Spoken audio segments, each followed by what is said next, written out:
I'm going to walk you through step by step how to create these gorgeous lanterns, and I'm going to share with you all of my tips and tricks so you can do it flawlessly and frustration-free as well. And even though I'm showing you with this specific pattern and this specific year, this applies to all of the different lanterns I make.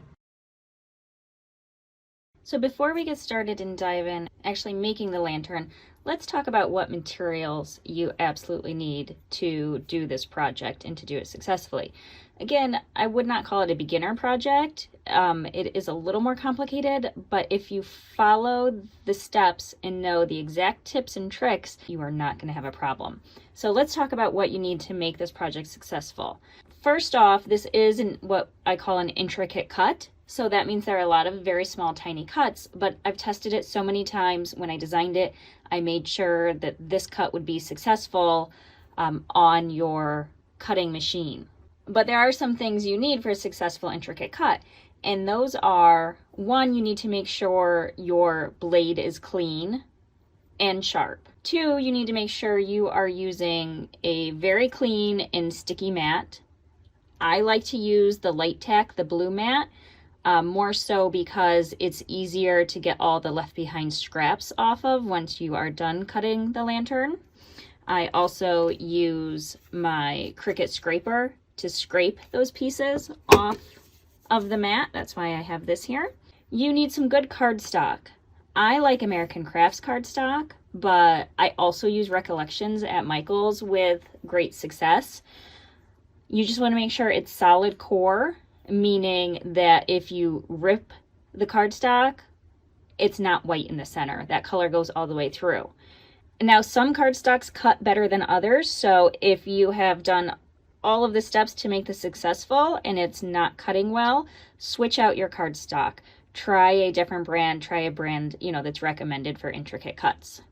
Something else to mention about the cardstock, I am using 80-pound cardstock. That is what I recommend for this project. If you go any heavier, it gets hard to cut. And if you go any lighter, like the 65-pound, then your lantern starts to look a little flimsy.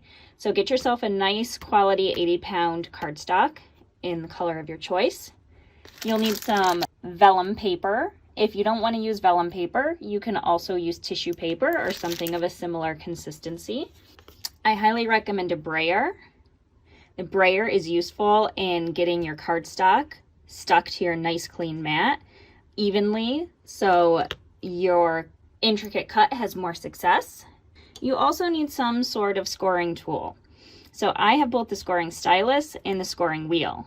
I'm going to be making my lantern on a Maker 3, so I'm going to use my scoring wheel. If you have the option to use the wheel or the stylus, choose the wheel. Why? Because it scores deeper. So we are still going to, if you have a stylus, I'm going to walk you through that as well and show you. You'll just have to take it one step further to make sure we can get that nice, crisp, clean fold when we fold the lantern. But you'll need some sort of scoring tool. And then this is not necessary, but I use this to get those nice, crisp edges once I fold my paper. And then also you'll need a good glue. I like this Barely Art glue. It dries very fast, but it also gives you a little bit of play and wiggle room before it dries, so you can get your cardstock lined up just where you want it. So if you have all these materials, you are off to a great start. So let's go ahead and walk through how we actually cut and assemble these awesome lanterns.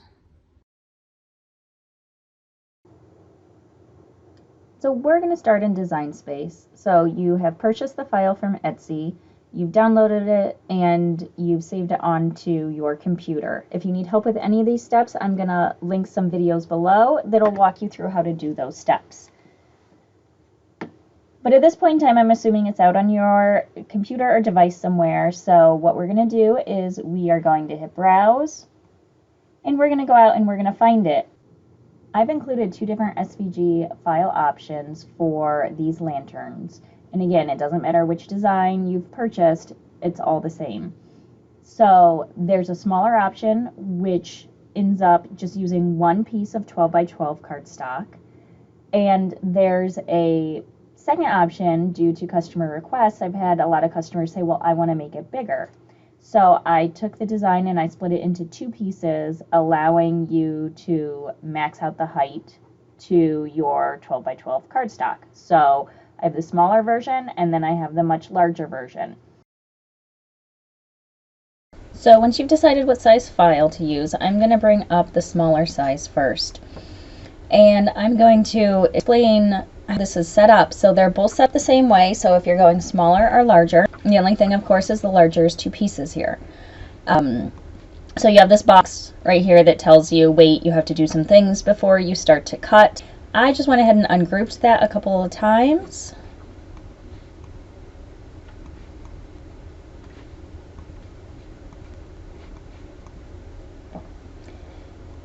Until my little box is free, and then I'm going to go ahead and delete that off because we're here, we have the instructions, we don't need that.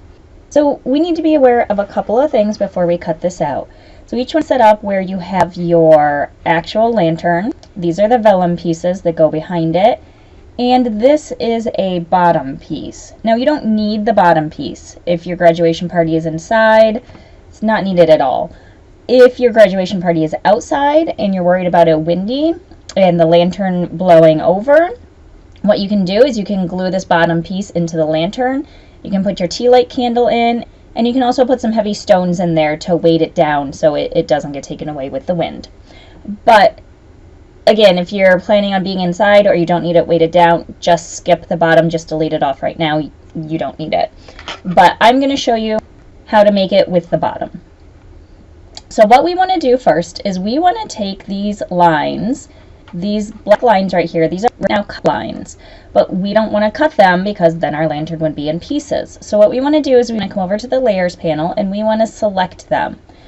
These are all grouped together, so it's just one selection right here.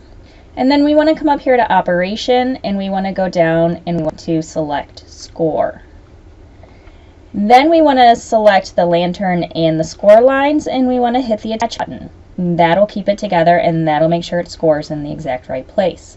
So then you also want to come down here to your bottom if you're using it, and you'll do the same thing. Select the black lines, come over here to score,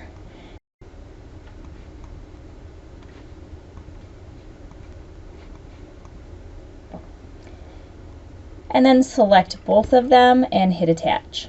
So real quick, I'm going to show you how to do the same thing on the larger lantern. Okay, so this is the larger one, and we're going to do the same thing. What we want to do first is we want to ungroup this a little bit. It's all grouped up, so we might have to hit a couple of times, a few times. There we go. So let's delete the instructions. And then with this one, when I click this one, you can see, well, it's hard to see because it's so faint, it almost looks like there's nothing there, but I'm going to select on my layers panel these 2 cut lines, and I'm going to hold down my shift while I do that. Then I'm going to come over to operation and I'm going to select score, and I have turned that into a score. And what I'm going to do is the same thing as the other lantern. I'm going to select just this half of the lantern and these score lines, and I'm going to attach them. I don't want to select both pieces at the same time. I want to do this separately. So then I'm going to come over here, and again, I'm going to select one, shift, hold down shift, select the one below it, turn it to score, select, and attach. Then I want to come down here, and I want to do the same thing to my bottom, assuming I need that bottom to hold my lantern down. So I'm going to select it. It's a little square right here. And again, I'm going to select both and I'm going to hit attach. So now everything's ready to go. The only thing you have to keep in mind, let's say you want to change the size of your lantern. Now it's difficult to change the size of the smaller one because it's at max size if you want to fit it on one piece of cardstock. And you probably don't want to go much smaller, it's going to get more difficult to cut. So the one you would change the size of is this larger one. And you can make it bigger, you can make it smaller, whatever you want to. So I'm going to use this handy button right here, this select all. So that has selected everything. And if I'm going to make it a little bit smaller, then I'm just going to drag it in, or I'm going to change my measurements up top, whatever you want to do. Just make sure you do it all together. You have to pull the vellum pieces with it, and you have to pull the bottom with it. If you don't do that, your vellum pieces aren't going to fit your new size, and your bottom isn't going to fit your new size if you're using your bottom. So just make sure you do that.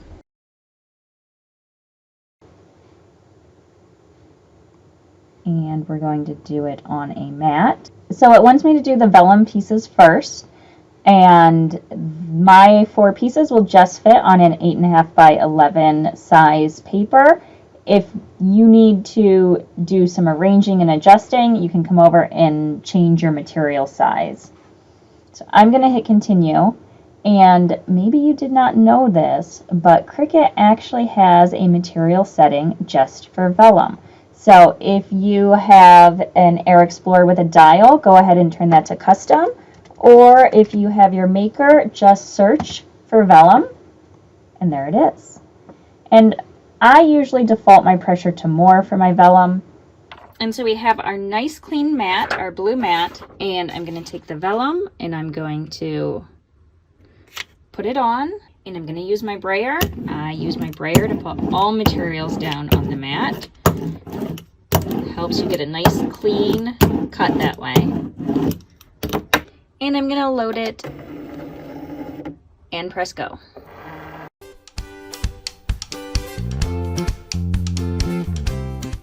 So we have our vellum paper that cut out beautifully.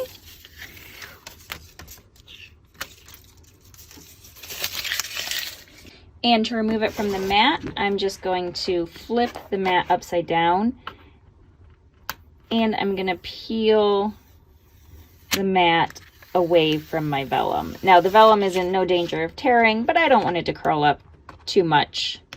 I want it to lay nice and flat in my lantern. So I have my 4 vellum panels cut out, and I'm going to put those aside for later. And we're going to head back over to Design Space. So we're back in Design Space, and this part is so important. I cannot get a good cut without doing this next step. So the material setting that you use to cut out this lantern is critical, and the material setting I use is Cardstock for intricate cuts. So again, this is a custom setting. If you have an Air Explorer, turn that dial to custom. Otherwise, browse your materials, and it's right here. It's the top one in Cardstock. Cardstock for intricate cuts. I use it all the time.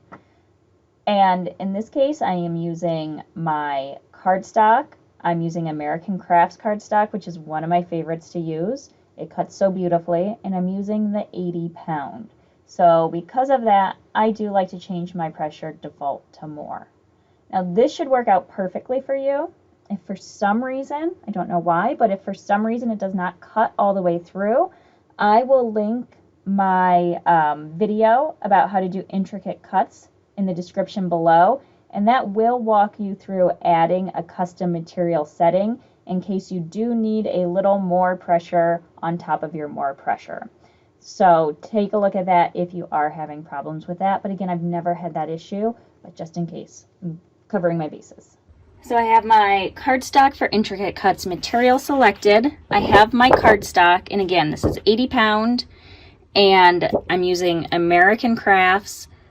You know, you don't have to use this type, but if it's not working, try switching out your cardstock for a different brand. Some brands just cut better than others. So I am going to put this on my mat, and again, I cannot emphasize enough how important it is that your mat is clean and sticky. If you are using painter's tape to tape this down right now, don't. You're probably not going to have success. Get a clean, sticky mat, and then use your brayer and go over every inch of that material with nice even pressure. So this next portion is important too, because now we're to the part where it's going to want to score our cardstock. So I am fortunate enough to have a scoring wheel, and that's what I'm going to load in and use first.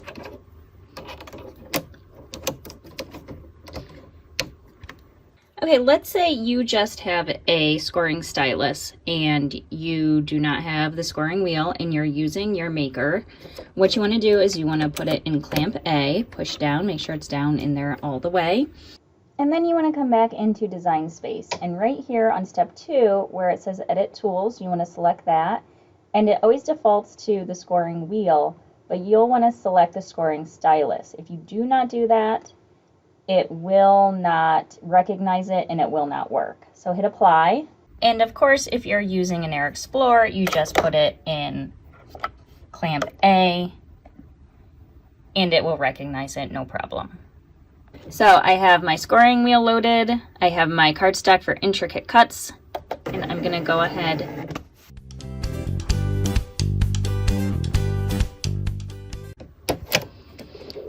change out that scoring wheel, put your fine point blade back in, and hit the go button.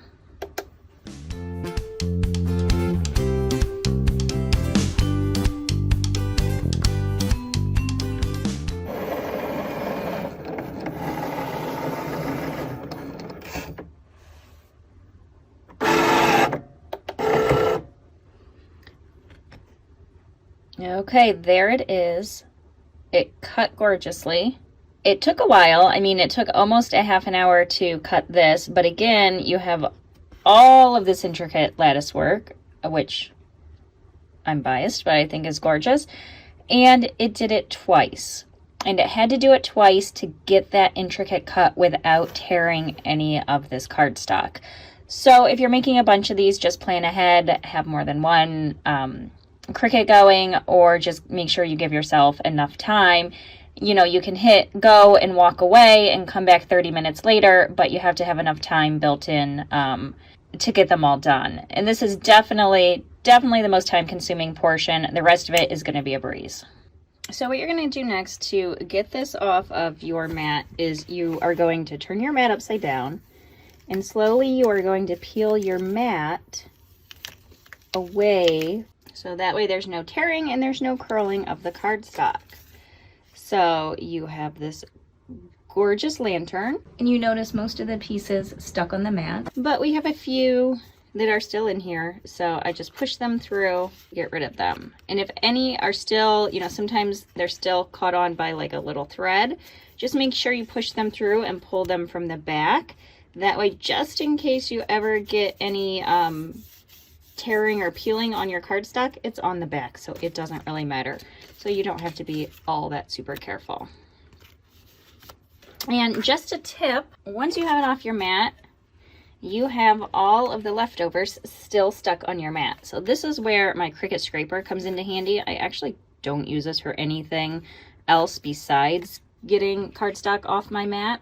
So you'll just want to come down, and it's great. It's curved. It's a little bit thicker. It's perfect for this. And you're just going to want to scrape it off toward the edge. And there you go. Just do that with all of them. Make sure you get all the little pieces. And it's a quick and easy way to get this off your mat. Now we're to assembly. And if you used the scoring wheel, you should not have any problem.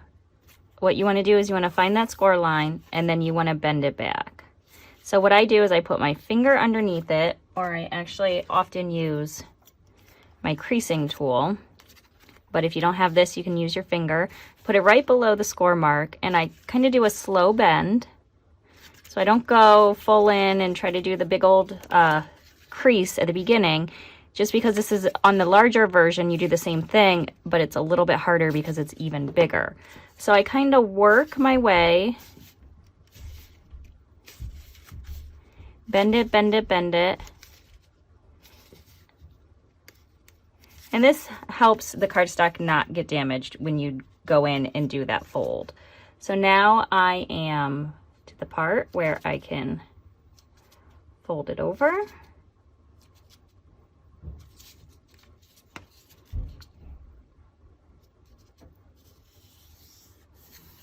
Now I can crease it with my finger, and I'm going to take my creasing tool and just really get it nice and flat with my creasing tool.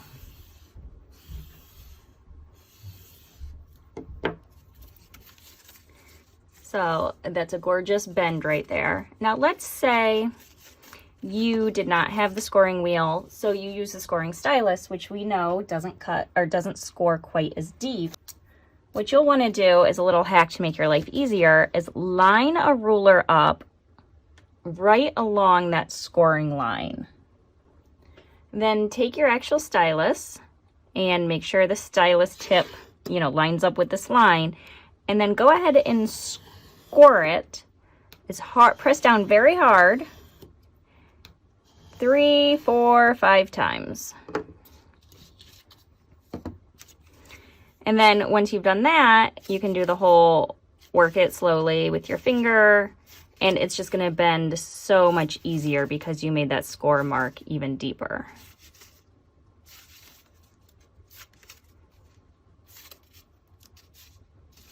And even if you used the scoring wheel, if you want to just go ahead and do that anyway, just to make your scoring wheel score a little deeper, feel free. It can't hurt as long as you line it up correctly.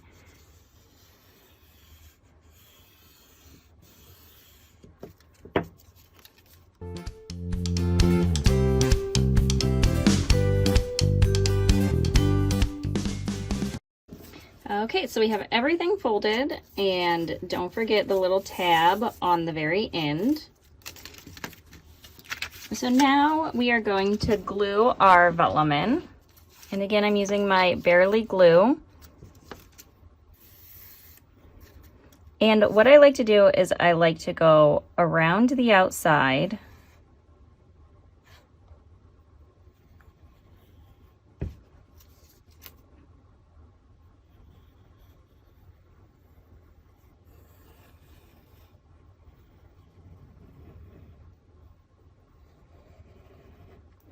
And then I like to get some of the bigger pieces in the center and get some glue on those so the vellum doesn't flap around, so it looks like it's a little more solid.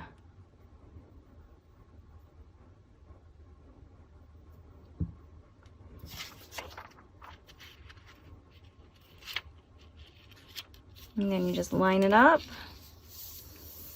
and glue it down. And you do that for all of the panels. And again, you can use tissue paper for this, colored tissue paper, whatever you want to use. Just something that's transparent that you can see the light through. So we have it folded. We have all the vellum pieces glued on. So what we need to do next is, if you're putting the bottom in, again, you only need the bottom if you're trying to weigh your lantern down to keep it from blowing away. But I folded the little tabs up. And then what we're going to do is we're going to put glue along the tabs and glue it to the bottom. That's why it's nice and secure. So what I'm going to do is, and I'm not going to get close to the edges because I'm going to have to tuck the one piece of the lantern edge in, but I am going to glue 3 sides of this. And I'm going to start, I'm not going to do the one with the lip on, but I'm going to start next to that one. I'm going to line it up and glue him right onto the bottom. And then I'm going to glue the other tabs. Again, make sure they're nice and lined up. I'm just going to hold this in place while it dries for a couple seconds. And if it's too complicated for you to do these all 3 at the same time, just glue, start with one. Just glue it, hold it until it dries, and then do the other side, glue it, hold it until it dries, and then the third side. And then once you get to that point where I am, what we're going to do is we're going to put some glue here, glue on the flap, and then we're done.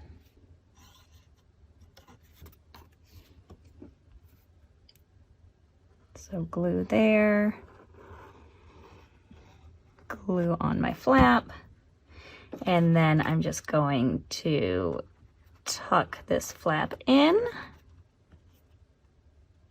and I'm lining it up at the top to make sure that I'm all lined up all the way down. And then I'm just going to push that together. I'm going to let that dry for a second, and now I'm going to show you how to do it without the bottom real quick.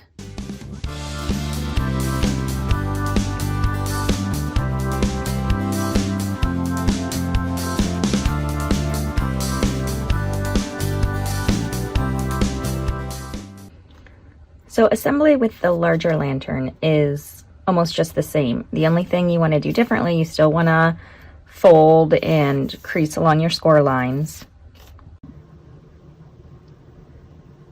You'll want to glue on the vellum panels like we did with the other one.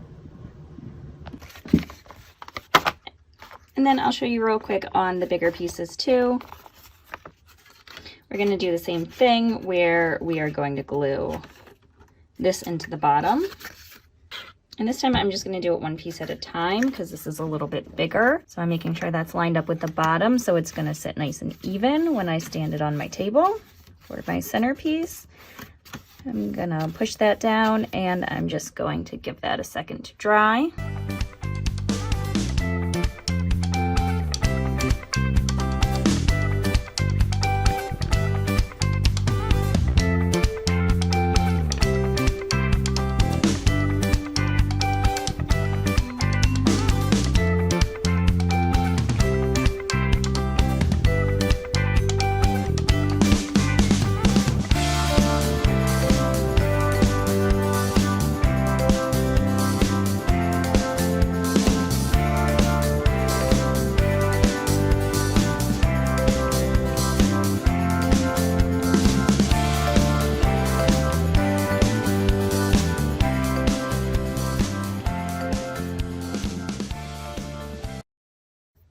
And I'm also going to show you on the larger one how to do it without the bottom.